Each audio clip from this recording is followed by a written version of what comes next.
আমার স্ত্রী primary teacher. রাতে ডিনার শেষে ক্লাস 3-র খাতা দেখছিল। খাতা দেখতে দেখতে আমার মিসেসের চোখ দুটো ছলছল করে উঠেছে। আমি কাছে বসেই টিভি দেখছিলাম। মিসেসের দিকে নজর যাওয়াতে দেখি আমার স্ত্রীর চোখে জল মুছছে। আমি অবাক হয়ে জিজ্ঞাসা করলাম, কি হয়েছে, কাঁদছো কেন? আমার মিসেস বলল, ক্লাস 3-র পরীক্ষায় এক রচনা এসেছে, মায়ুস।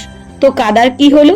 সব খাতাগুলো দেখলাম, সবাই ভালো লিখেছে। তো একজনের খাতা দেখে আর নিজেকে সামলাতে পারলাম না, চোখ দুটো জলে ভরে উঠল।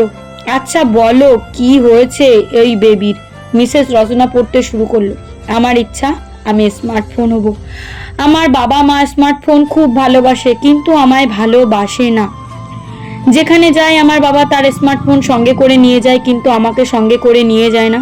ফোন এলে আমার মা তাড়াতাড়ি গিয়ে ফোন ধরে, কিন্তু আমি কান্না করলেও আমার কাছে আসে না মা।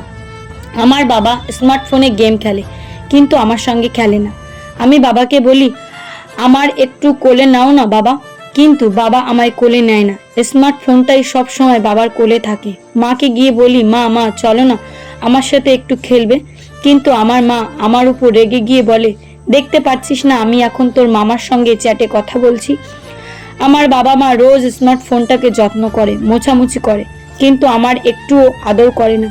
আমার মা যখন বাবার সাথে ফোনে কথা বলে, তখন মা স্মার্টফোনে বাবাকে চুমু দেয়, কিন্তু আমায় একদিনও চুমু দেয় না মা। আমার বাবা মাথার কাছে স্মার্টফোন নিয়ে ঘুমায়, কিন্তু আমায় কোনোদিনও জড়িয়ে ধরে ঘুমায় না।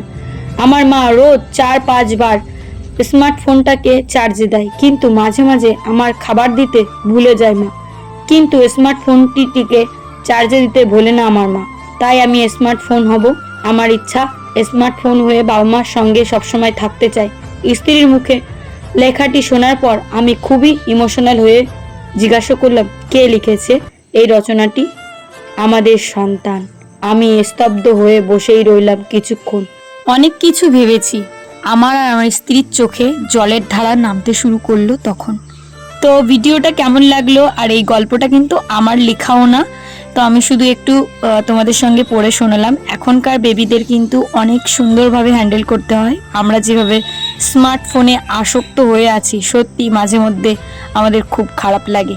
আমাদের মা কাকিমা জেঠিমা আমাদের পূর্বপুরুষরা যেভাবে আমাদের মানুষ করেছে, আমরা হয়তো তার এক কোণাও করতে পারি না। সরি বাচ্চা, তোমাদের জন্য ক্ষমা করে দিও। এখন থেকে আমরা চেষ্টা করব তোমাদের সঙ্গে ভালোভাবে সবসময় থাকার। আর কেমন লাগলো গল্পটা কমেন্ট করে জানিও। আর তোমরা এই গল্পটা আগে শুনেছো নাকি সেটাও বলো।